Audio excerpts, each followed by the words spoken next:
Hello students. आज के इस लेक्चर में हम कवर करेंगे topic transmission media. Transmission media क्या होता है?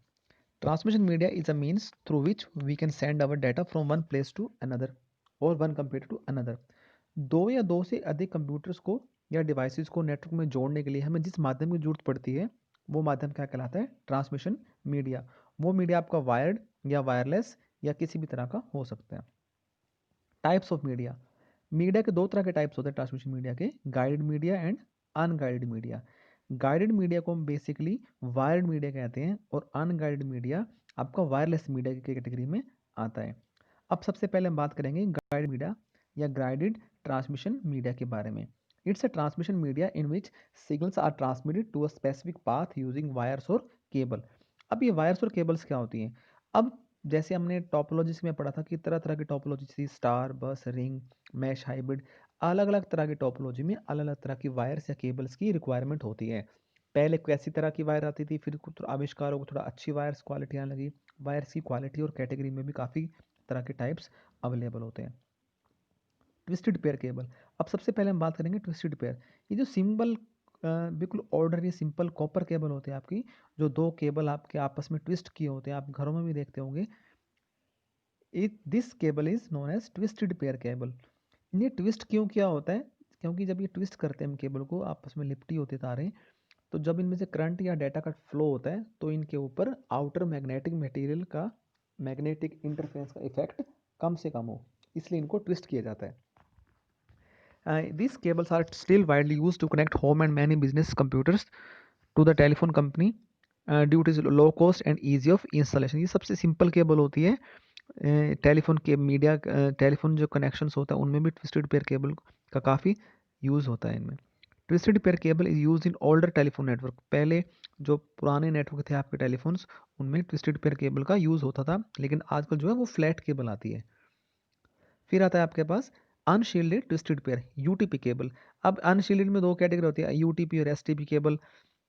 दोनों में थोड़ा सा फर्क है। अब देखिए आप यूटीपी केबल के डायग्राम में देखिए, इसमें आपको एक मेन वायर के अंदर, ग्रे कलर के वायर के अंदर आपको 8 तारें निकली हुई दिखाई देंगी। ये सबसे पहले जो यहाँ पर आपके पास वायर अवेलेबल है, ये ब्लू वाली, इसमें एक तो बिल्कुल ब्लू है और दूसरी पे ब्लू और वाइट डबल कलर है। Blue blue white, orange orange white, brown brown white, green green white. ये 8 तारे हो गई। ये 8 के दो दो के पेयर बना दी, 4 पेयर बन गए। ठीक है, अब इन चारों को भी आपस में ट्विस्ट करके फिर इस ग्रे केबल के अंदर फिट किया होता है, ताकि जब ये केबल किसी भी ऐसे एरिया से पास आउट हो जहाँ पर चुंबकीय आपका चुंबकीय प्रभाव हो, कोई बिजली का काफ़ी हाई टेंशन पोल है, कहीं मैग्नेटिक मटेरियल रखा हुआ है, कुछ इस तरह का माइक्रोवेव ओवन्स जैसे होते हैं, आप ओवन्स में मैग्नेटिक काफ़ी चार्ज होता है इनमें, तो कहीं से भी इसको पास ऑन कर लो तो इसके ऊपर बाहरी चुंबकीय प्रभाव बिल्कुल कम से कम बिल्कुल नेगोशिएबल पड़ेगा। अगर ये इफेक्ट पड़ने लग गया तो आपका डाटा लॉस हो जाता है। ये यूटीपी केबल है और नीचे है आपकी एसटीपी केबल। इन एसटीपी केबल में थोड़ा सा कॉपर की एल्यूमिनियम वायरिंग का एक नेट अलग से दिया होता है, जो यूटीपी में नहीं होता और वो एसटीपी में होता है।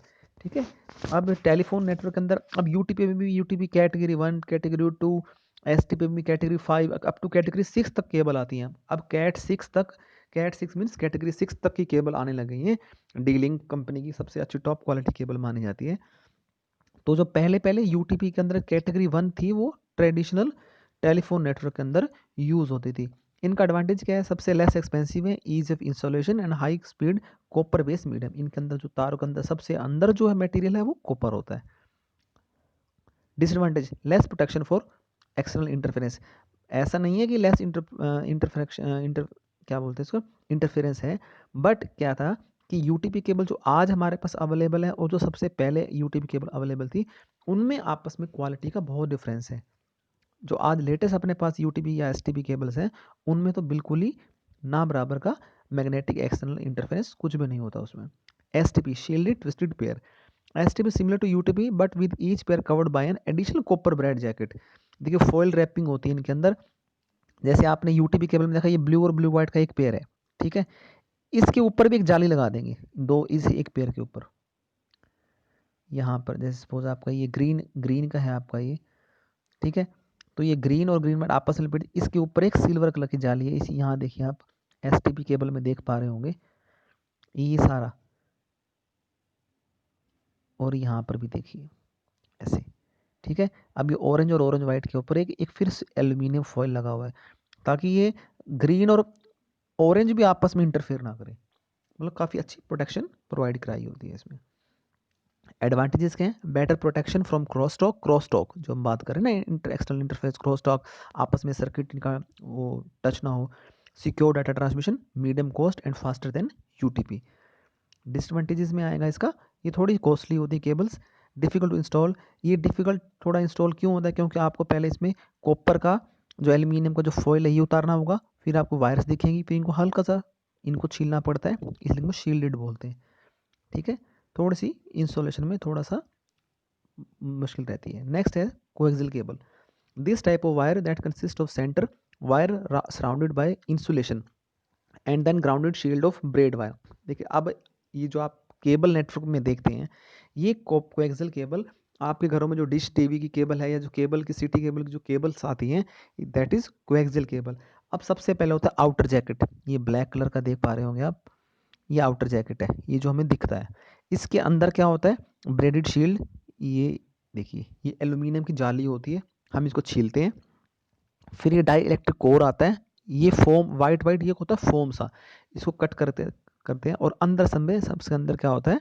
Centre conductor, single copper wire होती है इसमें, सिंगल कॉपर वायर, ये लगभग हाफ या 1 mm की एक ही तार होती है, ठीक है। अब हम इसको कनेक्ट करते हैं, और जो आपका ये ब्रेडेड शील्ड है, ये वाला एल्यूमिनियम वाला, इसको भी अलग से उतार के साथ में अटैच किया जाता है ताकि सिग्नल आपका कनेक्टिविटी अच्छी सी रहे। Many coaxial cables have also insulating outer sheet और जैकेट। ये जो आपकी इंसुलेशन है, ये डाई इलेक्ट्रिक कोर जो वाइट वाला है, और सबसे ऊपर वाली ये ब्लैक जैकेट, ये इतनी हार्ड पीवीसी मटेरियल से बना होता है, अगर आप इसको डायरेक्ट फायर में जलाओगे तो ये जलेगी नहीं, ये इकट्ठी हो जाएगी गर्म होके। काफ़ी अच्छी क्वालिटी, काफ़ी हार्ड केबल होती है ये। While the outer braided layer serves as a line to ground, both of these conductors are parallel to share same axis. This cable used in transmission of video, communication, audio। आप देखिए जो आप dish TV या cable से आप जो signal receive करते हैं इस केबल से, वो आपके ऑडियो, वीडियो और अच्छी क्वालिटी के सिग्नल्स होते हैं। और ये इनकी रेंज की अगर बात करें तो अप टू 200-250 मीटर के बाद इनको एक रिपीटर लगाना पड़ता है। 200-250 मीटर तक के आप सीधा केबल खींच के उसके बाद एक रिपीटर लगाओ। रिपीटर जब इनके सिग्नल वीक होने शुरू होते हैं तो वो रिपीटर उनको बूस्ट करके फिर आगे नेक्स्ट अगले 200-250 मीटर तक सिग्नल काफ़ी अच्छी स्ट्रेंथ से भेजता है। तो इसलिए देखते हैं ना आप, केबल वाले का ऑफिस तो आपका काफ़ी दूर होता है आपके घर से, लेकिन आपके घर तक केबल वो देखते हैं, तो उनके ऑफिस से सपोज 200-250 मीटर के बाद एक रिपीटर, फिर 200-250 मीटर की केबल, फिर एक रिपीटर, फिर केबल, फिर रिपीटर। तो इस तरह से using repeater and coaxial cable वो लॉन्ग डिस्टेंस भी कवर कर लेते हैं और अच्छी क्वालिटी में आपको सिग्नल्स प्रोवाइड कराते हैं। इन कोएक्सियल केबल्स की बेसिकली 3-4 तरह की कैटेगरी होती हैं। RJ59 जो आपके केबल टीवी नेटवर्क में यूज़ होती है वो होती है RJ59 cable. RJ58 use with thin Ethernet, ये थोड़ी पतली तार होती है 58 मॉडल की, वो आपके नेटवर्क लैन के अंदर यूज़ होती है। एंड RJ11 वो भी लैन के अंदर आप यूज़ करते हो। RJ का मीनिंग क्या होता है? Radio government. Coaxial cable are connected using BNC। इसमें BNC, C टाइप और T टाइप के कनेक्टर्स होते हैं जो आप इनका कनेक्टर लगते हैं, ठीक है। वो आपके जो सेटअप बॉक्स के पीछे कनेक्ट होता है वो BNC C टाइप का, और जो आपका BNC T टाइप के नेटवर्किंग के अंदर यूज़ होते हैं। बेसमेंट ब्रॉडबैंड, बेसमेंट ब्रॉडबैंड का एक क्या मीनिंग होता है? Basement means it's a bidirectional transmission media transmission in which data is sent as digital signals. जब आप ट्रांसमिशन मीडिया दोनों आपका एक ही पाथ से डाटा जा भी रहा है और आ भी रहा है, सेंड रिसीव दोनों काम हो रहे हैं, RX-TX receive and transmit, it is baseband. It is mostly use for LAN, basically LAN के अंदर यूज होता है। It terminates a single channel signal at a time with very high speed. और ब्रॉडबैंड में क्या होता है? Broadband data is sent into analog signals. Broadband like आप DD1 की बात करें तो दूरदर्शन केंद्र ने अपने सिग्नल सेंड कर दिए टावर से, अब पूरे इंडिया में DD1 का चैनल फ्री चलता है, वो ब्रॉडबैंड है। उन्होंने उसमें क्या होता है कि आपको लाखों यूज़र, हज़ारों यूज़र या सैकड़ों यूज़र चाहे उन्हें रिसीव करें या ना करें, उन्होंने ब्रॉडबैंड सेंड कर दिया। बट जो आपका पॉइंट आपकी जो केबल होती है that is point two point, उसमें कहते हैं सैटेलाइट सिग्नल सेंड कर रहा है, बट जो अगर टाटा स्काई का सैटेलाइट से अगर सिग्नल्स आ रहे हैं तो आपकी अगर टाटा स्काई का डिश केबल लगी हुई है तो आप सिर्फ टाटा स्काई की छतरी है तो टाटा स्काई वाला ही कैच करेगी, ठीक है। और अगर आपने कनेक्शन लिया है तो ही कैच करेगी, बिना आप डिश एंटीना, सेटो बॉक्स और उस LNB बक जो आगे डिश छतरी के ऊपर लगा होता है व्हाइट कलर की गोल्ड डिवाइस, वो LNB बोलते हैं उसको, उसके बिना आप सिग्नल रिसीव नहीं कर सकते। तो वो पॉइंट टू पॉइंट है, वो फ्री ब्रॉडकास्ट नहीं होगा, ब्रॉडबैंड नहीं होगा, उसको ब्रॉडकास्ट भी कह सकते हैं आप। एडवांटेजेस क्या होते हैं कोएक्सियल केबल की?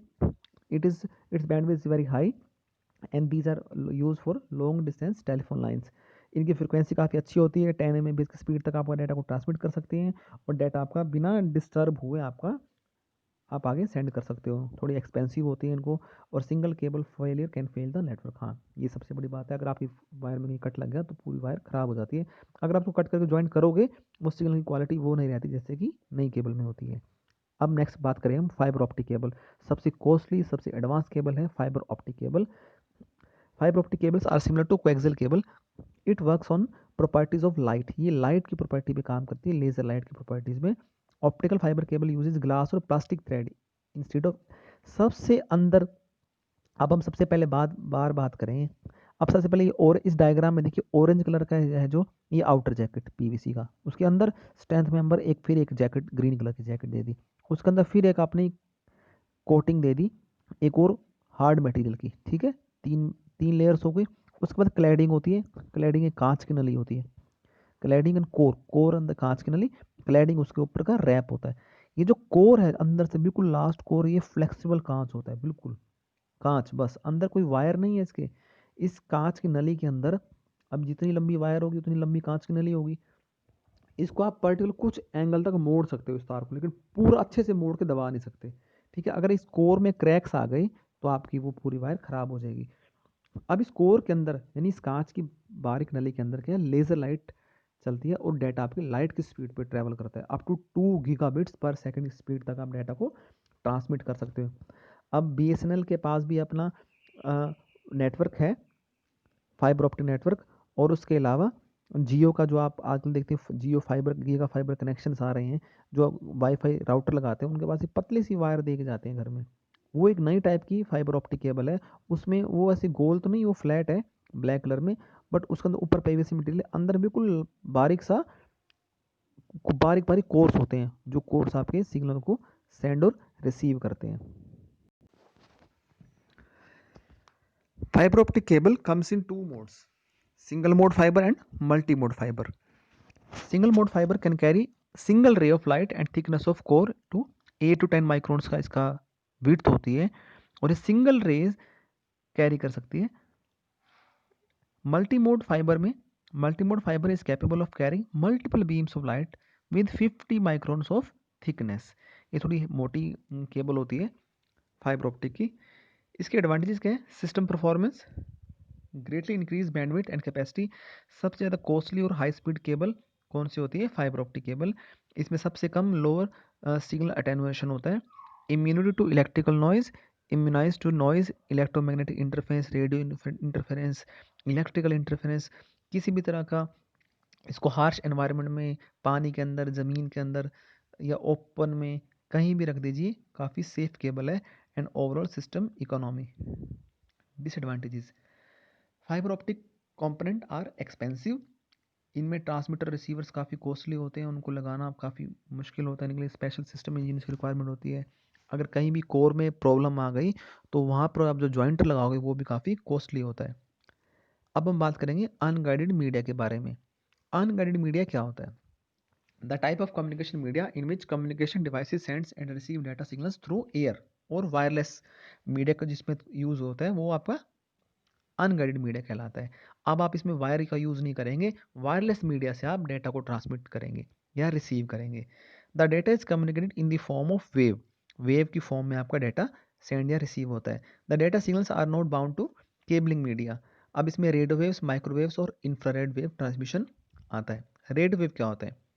Radio wave technique is a technique where data is transmitted through the air rather than the copper और ग्लास केबल। अब आपके पास कोई कॉपर और ग्लास केबल्स नहीं है। Radio waves are combined oscillation of an electrical field and a magnetic field called electronic waves. German physicist Heinrich Hertz ने 1888 में radio waves का आविष्कार किया था। रेडियो वेव्स और माइक्रोवेव के कुछ फ्रीक्वेंसी देखिए बात, इसकी फ्रीक्वेंसी 10 किलोहर्ट्ज से 1 गीगाहर्ट्ज तक की होती है और माइक्रोवेव की 1 गीगाहर्ट्ज से 300 गीगाहर्ट्ज। माइक्रोवेव की फ्रीक्वेंसी थोड़ी ज़्यादा होती है। अब बेसिकली क्या है, रेडियो वेव और माइक्रोवेव में जो बेसिक डिफरेंस है वो डिफरेंस है, सपोज ये कीजिए आपका टावर, ठीक है। ये रेडियो वेव क्या करेगा, यहाँ भी सिग्नल सेंड करेगा, यहाँ भी सेंड करेगा, यहाँ भी सेंड करेगा, दूर दूर तक, यहाँ भी, चारों डायरेक्शन में, in all directions. Whereas जो आपका माइक्रोवेव टावर है, ये आपका टावर बन गया, ये टावर है, ठीक है। माइक्रोवेव एक ही डायरेक्शन में, इस तरह से एक ही डायरेक्शन में आगे सिग्नल सेंड करेगा, और यहाँ पर आपका सेकंड टावर होगा जो इसको रिसीव करेगा, ठीक है। और अगर माइक्रोवेव टावर्स के बीच में कोई बहुत बड़ा पहाड़ या कोई और ऐसा इलेक्ट्रॉनिक कॉरपोरेशन, कोई इस तरह से बिजली घर, या जहाँ मैग्नेटिक इंटरफेरेंस है या कोई भी डिस्टर्बेंस आ जाती है, तो आपके सिग्नल डिस्टॉर्ट होने शुरू हो जाएंगे, सिग्नल कटने शुरू हो जाएंगे। बल्कि और ये दीवारों को पेनिट्रेट भी नहीं कर सकता, थिक वॉल्स को। और जो आपके रेडियो वेव्स हैं, रेडियो वेव्स तो आपके चारों तरफ से आप चारों डायरेक्शन में चलेंगे, और बीच में अगर कोई रुकावट आती है तो उसको भी पार कर जाएंगे। कोई पहाड़ हैं, कोई छोटी सी हिल्स हैं, प्लेट्यूज हैं, या किसी तरह का कोई बिल्डिंग्स हैं, उनको भी पेनिट्रेट करके सिग्नल्स आपके रिसीव हो जाएंगे। अब देखिए आपका एफएम आपका रेडियो फ्रिक्वेंसी पे चलता है, आपका मोबाइल फोन रेडियो फ्रिक्वेंसी पे है। अगर आप रूम के अंदर बैठे हैं एक घर के अंदर, तो आपके चारों साइड दीवारें हैं, फिर घर के बाहर की चारों साइड दीवारें, तो उन सबको सिग्नल क्रॉस करके भी आपके पास फ़ोन आते हैं, और आप फ़ोन कॉल करते हो या कोई डाटा भी यूज़ करते हो इंटरनेट, तो आपके सिग्नल अच्छे से आपको सेंड रिसीव होते हैं। बट माइक्रोवेव टावर्स में ऐसा नहीं होता। इंफ्रारेड वेव्स, अब इंफ्रारेड वेव्स का ये भी एक तरह का वायरलेस मीडिया है। इंफ्रारेड वेव्स के अंदर क्या है, लाइट, इंफ्रारेड लाइट के थ्रू आप डेटा को ट्रांसमिट करते हो।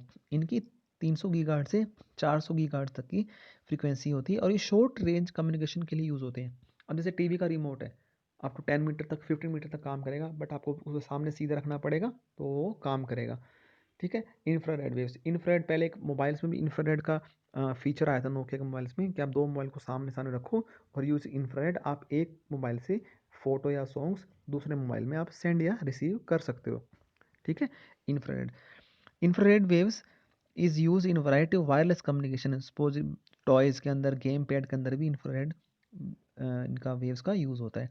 Home entertainment, remote control boxes, wireless local area network, smart link between notebook computer and desktop computer, cordless modem, और इंट्रूजन डिटेक्शन, मोशन डिटेक्शन, और fire sensors, night vision camera के अंदर, CCTV cameras के अंदर भी use होता है। और छोटे बड़े जहाँ जहाँ सेंसर की कैपेसिटी हो, जैसे आप ऑटोमेटिक सेंसर के गेट्स होते हैं, आप जाओगे सेंसर से, आपका गेट ऑटोमेटिक ओपन हो जाएगा और ऑटोमेटिक बंद हो जाएगा। तो वहाँ इंफ्रारेड लाइट्स होती हैं, आप लाइट टकराते हो, सिग्नल मिलते ही वो गेट ओपन कर देती हैं। तो ऐसे छोटे मोटे एप्लीकेशंस में यूज़ होती हैं इंफ्रारेड वेव्स। अब हम आगे बात करेंगे हार्डवेयर एंड सॉफ्टवेयर रिक्वायरमेंट और नेटवर्किंग। नेटवर्किंग करने के लिए आपको क्या हार्डवेयर चाहिए, क्या सॉफ्टवेयर चाहिए। हार्डवेयर में सबसे पहले चाहिए हमें नेटवर्क इंटरफेस कार्ड, एनआईसी। इसे हम नेटवर्क इंटरफेस कार्ड कह सकते हैं, ईथरनेट कार्ड, लैन कार्ड, कुछ भी कह सकते हैं। कुछ साल पहले तक ये इस तरह का पूरा चिपसेट आता था, कंप्यूटर के मदरबोर्ड में लगता था। और जो आपका ये स्टील की पत्ती दिखाई दे रही है आपको, यहाँ से ये पूरी, ये आपके कंप्यूटर के सीपीयू के पीछे साइड दिखाई दे रही थी। और आप जो कंप्यूटर की जो लैन की कैट 6 केबल है, वो केबल आप लगाओगे इसके अंदर, इस पोर्ट के अंदर, दोबारा देखिए ध्यान से, ये आपका लैन पोर्ट है, इसके अंदर केबल लगा दोगे। और जो चार जो लाइनें दिख रही हैं, ये ग्रीन ऑरेंज लाइट्स ब्लिंक करेंगे, आपका डाटा जब ट्रांसमिट होगा। अब जो लेटेस्ट कंप्यूटर्स और लैपटॉप्स आ रहे हैं, उनमें ये इतना बड़ा आपके पास ये पूरा होता ही नहीं है लैन कार्ड। लैन कार्ड में सिंपल में आपको क्या मिलेगा, आपको सिंपल एक छोटी सी आईसी मिलेगी ऐसे, बस ये ऐसे इतनी सी आईसी आपके ऑन बोर्ड मदरबोर्ड के ऊपर इंस्टॉल होगी, वही लैन कार्ड है। और बैक साइड से आपको एक क्या मिलेगा, ये लैन, ये RJ45 लैन पोर्ट तो होगा, इसमें आप वायर लगाओगे। तो पहले ये कार्ड बड़े आते थे, अब ये कार्ड बिल्कुल छोटे छोटे और आईसी टाइप के हो गए हैं।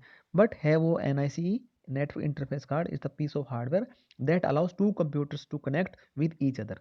अब इसके बिना आप दो कंप्यूटर को जोड़ नहीं सकते। अब दोनों कंप्यूटर सिस्टम में आपके पास लैन कार्ड लगा होगा, तो पीछे पोर्ट होगा। अब दोनों में पोर्ट है, तभी तो आप एक वायर उसमें लगाओगे, एक वायर उसमें लगाओगे, और आप दोनों को कनेक्ट कर सकते हो। और इसके अलावा चाहिए आपको एक computer system, you may need a router also, और लैपटॉप में ये सब वायरलेस भी होता है और वायर्ड भी होता है। आपके पास 10 बेस टी कार्ड, और 10 बेस जो 100 बेस टी आपका जो लैन कार्ड होता है वो आपको 100 एमबीपीएस ट्रांसफ़र करेगा लैन के अंदर डाटा को। अभी 10, 100, 1000 3-4 तरह के मॉडल्स आते हैं। राउटर क्या होता है? Router is inter networking device that transmit data packets from one local area network to wide area network to another. अब देखिए, स्विच या हब को तो हमने पहले पिछले लेक्चर में स्विच और हब के बारे में पढ़ा था स्टार टोपोलॉजी में। स्विच हब लगा दिया, अब एक वायर का हिस्सा स्विच में जाएगा और एक कंप्यूटर के इस लैन पोर्ट में, फिर एक स्विच के एक पोर्ट में और दूसरा वायर का हिस्सा दूसरे कंप्यूटर में। इस तरह से हम 10-20 कंप्यूटर को आपस में कनेक्ट कर सकते हैं यूजिंग स्विच और हब। ठीक है। और राउटर, लैन के अंदर तो स्विच का यूज़ होता है, बट राउटर का यूज़ कहाँ होता है? अगर आप राउटर का यूज़ तब होता है जब आपका डाटा इस लैन से निकल के बाहर जा रहा हो, आउटर नेटवर्क में जा रहा हो, या आपको इंटरनेट कनेक्टिविटी के थ्रू आप वैन यूज़ कर रहे हो, अगर वैन कनेक्टिविटी में डाटा सेंड कर रहे हो। राउटर्स बेसिकली क्या करते हैं, आपके एक सिस्टम से जब डाटा जाएगा तो उसके डाटा के पैकेट्स पर आईपी एड्रेस को रीड करेगा कि किस कंप्यूटर ने भेजा है और ये किस कंप्यूटर पर जाना है, लैन में, वैन में या वैन में, कहीं पर भी, ऑल ओवर द वर्ल्ड। तो वो उसके आईपी एड्रेस को रीड करके उसके नेटवर्क में फॉरवर्ड करता रहेगा, राउटिंग करता है कि मैं इसके पैकेट्स को, सपोज आप यूट्यूब चला रहे हो, अब आप तो यूट्यूब कंप्यूटर पे चला रहे हो, आपके पास तो सिंगल नेटवर्क है, तो आपने इंटरनेट कनेक्ट किया और आपने यूट्यूब को चलाना शुरू कर दिया। अब यूट्यूब से क्या, आपका जब डाटा जाएगा, आप यूट्यूब से कनेक्ट हुए हो, तो आपके पास तो राउटर यूज़ नहीं हो रहा, बट बीच में जो पब्लिक नेटवर्क है वहाँ गवर्नमेंट के या प्राइवेट कंपनीज के राउटर्स यूज़ हो रहे हैं, जो आपके डाटा को यूट्यूब के सर्वर्स तक लेके जा रहे हैं, और आपने जो वीडियो सर्च किया आपका वही डाटा लेके आपको दिखाना। ये काम भी इनका होता है, राउटर्स का होता है। तो ये बहुत बड़े नेटवर्क, जो एक पूरा क्लाउड होता है, उनमें एक छोटी सी डिवाइस है, दैट इज राउटर। ये देखिए राउटर का डायग्राम। इस तरह से ये राउटर वायरलेस भी आते हैं और वायर्ड राउटर भी आते हैं। B router, core router, virtual router, wireless router, ये 3-4 तरह के राउटर्स होते हैं। अब आते हैं रिपीटर। रिपीटर क्या होता है? अब इस डायग्राम में देखिए, एक व्यक्ति इस साइड लेफ्ट साइड है, एक व्यक्ति राइट साइड है, मोबाइल कम्युनिकेशन से यूज़ करना चाह रहे हैं। बीच में छोटा सा पहाड़ है या कोई इंटरफेरेंस है, ऊपर टावर लगा हुआ है, माइक्रोवेव। अब माइक्रोवेव टावर आपको पता है एक ही डायरेक्शन में रिसीव करेगा। तो जो आपका लेफ्ट वाला पर्सन है, ये कनेक्ट हुआ टावर से यहाँ पर, और टावर नहीं है, टावर पे यहाँ पर टावर के सपोज ये 20 किलोमीटर का डिस्टेंस है, कनेक्ट हो गया। अब यहाँ पर रिपीटर लगा हुआ है, टावर के बाद या रिपीटर ने सिग्नल रिसीव किए, बूस्ट किया और आगे फिर इसके पास भेज दिया। इस तरह से माइक्रोवेव कम्युनिकेशन के अंदर रिपीटर की यूज होता है। केबल नेटवर्क जो होते हैं, मैंने आपको एग्जांपल दिया था अभी कोएक्सियल केबल वाले टॉपिक में, कि सपोज 200-250 मीटर केबल लगाने के बाद पोल के ऊपर एक ब्लैक बॉक्स टांग देते हैं, आपने देखा होगा। उसमें केबल डाल दी, फिर दूसरे हिस्से से केबल निकाल के फिर अगर 200-250 मीटर केबल लेगी। अब ये नहीं कि अगर 1000 मीटर, हमारा पूरा 1000 मीटर का बंडल है केबल का, अब सीधी एक ही तार बिछा दो, नहीं, डाटा आपका लॉस हो जाएगा। तो आप कुछ कुछ डिस्टेंस के बाद आपको रिपीटर लगाने होते हैं, ताकि वो सिग्नल को बूस्ट करके आपके डाटा को आगे फॉरवर्ड कर सकें। ब्रिज, ब्रिज एक ऐसी डिवाइस है जो दो लैन्स को जोड़ने के काम आती है, और दोनों लैन के अंदर अलग अलग टोपोलॉजी हो। यानी यहाँ आपको कंप्यूटर 1 और 2 इधर लेफ्ट राइट वाले ये वाले कंप्यूटर्स दिखाई दे रहे हैं, इनमें क्या है आपका स्टार टोपोलॉजी, यहाँ आपकी बस टोपोलॉजी। तो दोनों में आपस में तो कम्युनिकेशन कर नहीं सकते आप, तो दोनों को कंप्यूटर को जोड़ना हो तो उसकी एक वायर ब्रिज में लगा दो, यहाँ से एक वायर भी ब्रिज में लगा दो। तो डिफरेंट टोपोलॉजीज को ये ब्रिज की हेल्प से हम लैन्स को कनेक्ट कर सकते हैं। मॉडम, मॉडम क्या होता है? Modulation demodulation. मॉडम एक मॉड्यूलेशन डीमॉड्यूलेशन का एक कंबाइंड रूप है। मॉड्यूलेशन का मीनिंग होता है digital to analog, and demodulation analog to digital, signal में कन्वर्जन करना। आपने फिजिक्स में भी पढ़ा होगा कि जब हमारे कंप्यूटर्स हैं वो डिजिटल मशीन्स हैं, डिजिटल सिग्नल्स के बेस पर काम करता है, और आपका जो टेलीफोन लाइंस है वो आपकी एनालॉग सिग्नल्स पे काम करती हैं। अब एक डिजिटल सिग्नल का नेचर है और एक एनालॉग सिग्नल, दोनों आपस में कम्युनिकेट नहीं कर सकते, तो इन्हें के बीच में एक इंटरफेस चाहिए, एक डिवाइस चाहिए जो डिजिटल से एनालॉग और एनालॉग से डिजिटल बना सके, ताकि आपका कंप्यूटर टेलीफोन नेटवर्क के ऊपर काम कर सके, आपका डाटा को सेंड रिसीव कर सके। उसके लिए हम यूज़ करते हैं मॉडम। पहले स्टैटिक मॉडम आते थे, उसके बाद जो आपको डायग्राम में दिखाया गया ये डीएसएल मॉडम है, डिजिटल सब्सक्राइबर लिंक। इस मॉडम के अंदर क्या होता है आपका जो सिंपल मॉडल हाँ होते हैं, जो आपके स्टैटिक मॉडम, उनमें अगर आपका टेलीफोन पे नेट नेट चल रहा है, आपका इंटरनेट चल रहा है, और अगर फ़ोन कॉल आ गई घर पर, तो आपका नेट डिस्कनेक्ट हो जाएगा। और अगर आप नेट का यूज़ कर रहे हो उसी टाइम पे ही, तो आप टेलीफोन नहीं यूज़ कर पाओगे। तो लाइन पर एक ही सर्विस चलेगी। डीएसएल मॉडम में क्या, आपका फ़ोन भी चलेगा, आपका लैंडलाइन फ़ोन भी साथ साथ चलेगा, और आपका इंटरनेट भी कंप्यूटर में चलेगा। Hub hub is a common connection point two points device in a network. ये हब हमने पढ़ा था, हब और स्विच दिखने में लगभग सेम होते हैं, बट हब क्या है, ब्रॉडकास्ट करता है। ये जितने इसमें स्लॉट्स दिख रहे हैं आपको, 24 या 12 स्लॉट्स हैं, 24 हैं, 16 हैं, 16 स्लॉट्स हैं, ये 16 पोर्ट का हब हो गया। तो हम 16 कंप्यूटर को आपस में जोड़ सकते हैं इसके थ्रू। ठीक है, एक वायर इस हिस्से में, एक वायर एक कंप्यूटर में, अब दूसरे कंप्यूटर में एक वायर लगाओ उस लैन का लैन पोर्ट में, और वायर का दूसरा हिस्सा ये दूसरे नंबर पे। इनमें नंबर लिखे होते हैं, ध्यान से देखिए इनके ऊपर, इन पोर्ट के ऊपर नंबरिंग होती है 1 2 3 4 5 6 7 8 अप टू 16 तक। तो जो कंप्यूटर का आपने 10 नंबर कंप्यूटर में वायर लगा दी इसमें, और सारे कंप्यूटर बंद है, सिर्फ 10 नंबर वाला कंप्यूटर आपका जो चल रहा है, तो वो 10 नंबर की लाइट ही ब्लिंक करेगी। ठीक है, अगर आपने यहाँ से तार को हिला दिया या वहाँ से तार को हिला दिया, तो आपको लैन डिस्कनेक्ट हो जाएगी, वो लाइट जलनी बंद हो जाएगी। अगर आपने इस हब को बंद कर दिया, इसका अलग से अडेप्टर आता है, आपने इसी को अलग से बंद कर दिया, तो क्या होगा, आपका पूरा नेटवर्क डाउन हो जाएगा, जैसे कि स्टार टोपोलॉजी में था। तो ये hub, passive hub, active hub, intelligent hub, काफ़ी सॉफ्टवेयर वाले हब सब आते हैं। अब नेक्स्ट टॉपिक आपका internet. What is an internet? Internet is the largest computer network in the world, connecting millions of computer and other devices. आप ये भी कह सकते हैं कि इंटरनेट एक इंटरनेशनल नेटवर्क है, जो छोटे बड़े और मीडियम साइज के हज़ारों करोड़ों लाखों अनगिनत नेटवर्क का एक बहुत बड़ा समूह है। तो इंटरनेट एक बेसिकली सोर्स है इंफॉर्मेशन का, कि पूरा वर्ल्ड वाइड इसे वर्ल्ड इसे जुड़ा हुआ है। इंटरनेट का कोई ओनर नहीं है, कोई भी ओनर नहीं है इंटरनेट का, कि आप सोचिए कि जियो है या बीएसएनएल, बीएसएनएल, एमटीएनएल, नहीं। वो पब्लिक आईएसपीज हैं, Jio, Airtel, Tata Docomo, Vodafone Idea, these are private ISPs, ये सर्विस प्रोवाइड कराते हैं। हर एक के पास अपनी फ्रीक्वेंसी है, अपना सेटअप है, इसका ओनर कोई नहीं है। ये एक बेसिकली इंटरनेट एक बेसिकली सर्विस है, सर्विस। ध्यान नहीं दिए, आप जो नेट का रिचार्ज कराते हैं ना, वो आप एक सर्विस के लिए रिचार्ज कराते हैं, कि आप रिचार्ज कराएं, आपको वो सर्विस मिलनी शुरू हो गई, आप कोई हार्डवेयर परचेज नहीं कर रहे हैं। और इसे हम इंटरनेट क्या है, इट्स अ सुपर हाईवे, और the net is basically global computer network. Computer से कनेक्टेड वायर, अब कंप्यूटर से वायर, वायरलेस, केबल, सैटेलाइट, पता नहीं किस किस से कनेक्टेड है। आपने जियो कनेक्शन लिया, तो आपको कोई मतलब नहीं जियो के पास कैसा नेटवर्क है, जियो के पास अपने फाइबर ऑप्टिक और ऑप्टिकल फाइबर के साथ कोएक्सियल और यूटीपी केबल टावर्स भी हैं, उनके सैटेलाइट भी हैं। तो अलग अलग कंपनी का अलग अलग सेटअप है। हम अपनी स्कीम के हिसाब से, अपने पेमेंट देने के हिसाब से, सर्विस के हिसाब से, क्वालिटी के हिसाब से अपना आईएसपी, इंटरनेट सर्विस प्रोवाइडर को चूज़ करते हैं, कि मुझे किसका कनेक्शन लेना है, किसका सिम कार्ड लेना है, किसका डाटा कार्ड लेना है, किसका रिचार्ज कराना है। तो ये एक जस्ट एक सर्विस का एक सर्विस पॉइंट ऑफ व्यू से देखिए आप इसे।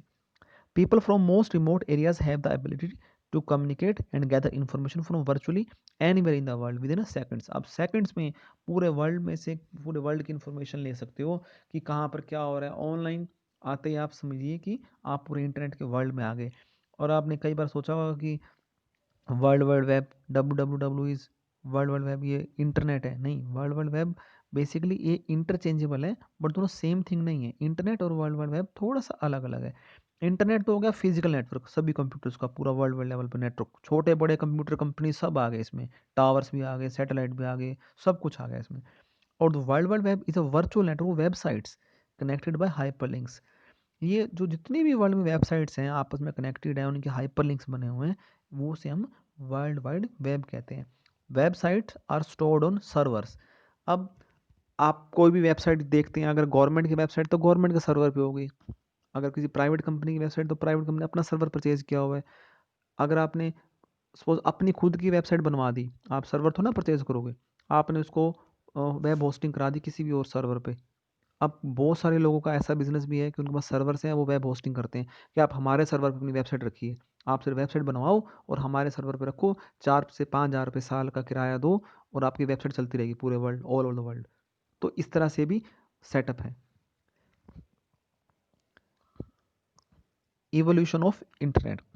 इंटरनेट का आविष्कार कैसे हुआ? सेकेंड वर्ल्ड वॉर के दौरान यूनाइटेड स्टेट्स के जो डिपार्टमेंट डिफेंस ने आरपानेट बनाया था, advance research project agency network, वो उन्होंने नेटवर्क बेसिकली साइंटिफिक एप्लीकेशंस के लिए बनाया था, ताकि वो आपस में कम्युनिकेट कर सकें। और वो उनका काफ़ी कामयाब नेटवर्क रहा, तो धीरे-धीरे इसको ARPANET को DARPANET बना दिया गया और 1970 में ये इंटरनेटवर्क के नाम से जाना जाने लगा। फिर 1989 में वर्ल्ड वाइड वेब जब आपके टिम बर्नर्स-ली ने वेबसाइट बनाई, ब्राउज़र बनाया और वेब उसके अंदर वर्ल्ड वाइड वेब का आविष्कार करके उन्होंने एक साइट बना के देखा कि एक यूनिवर्सिटी के अंदर कि हम एक वेबसाइट बनाते हैं तो हम कम्युनिकेट भी कर सकते हैं ब्राउज़र के अंदर। तो अगर उन्होंने सोचा अगर हम एक यूनिवर्सिटी के अंदर कम्युनिकेट कर सकते हैं, एक मिलिट्री लेवल पे एप्लीकेशन सक्सेसफुल है, तो क्यों ना हम अपने एक शहर को जोड़ें। तो उन्होंने अपने शहर के डिफरेंट कंप्यूटर्स को जोड़ना शुरू किया। वो सक्सेसफुल रहा, तो धीरे-धीरे जैसे रेडियो वेव्स का आविष्कार भी होता रहा, साथ-साथ माइक्रोवेव, वायर्स भी नई-नई, तो धीरे सारा हार्डवेयर, सॉफ्टवेयर इकट्ठा फिर first generation, second generation computer भी आ गए थे उस टाइम तक। मेमोरी का आविष्कार भी हो चुका था। फिर धीरे-धीरे विंडोज़ भी जैसे प्रचलन में आ गई, विंडोज़ ऑपरेटिंग सिस्टम माइक्रोसॉफ्ट ने। तो धीरे-धीरे उन्हें एक सिटीज़ के साथ और सिटी के साथ अपने पूरे कंट्री को फिर डिफरेंट डिफरेंट कंट्रीज़ को जोड़ना शुरू कर दिया। तो करते-करते ये वर्ल्ड वाइड वेब का रूप ले लिया इसने। और आज 2012 तक नंबर ऑफ इंटरनेट यूज़र्स कितने थे? 2.4 बिलियन। और जितनी आपकी इन्फॉर्मेशन इंटरनेट पे है, तो 200 मिलियन ब्लू रे डिस्क चाहिए। ये आज ये आंकड़ा भी पुराना है, अब तो पुराना हो चुका। अ, इतनी इन्फॉर्मेशन है वर्ल्ड वाइड वेब पे, इंटरनेट पे इतनी इन्फॉर्मेशन है, वास्ट इन्फॉर्मेशन, आप सोच भी नहीं सकते आपकी एक कंपनी या ऑर्गेनाइजेशन उसको कंप्लीटली स्टोर कर सकता है। ये है आईएसपी का topic, world wide web. You can read this topic, world wide web.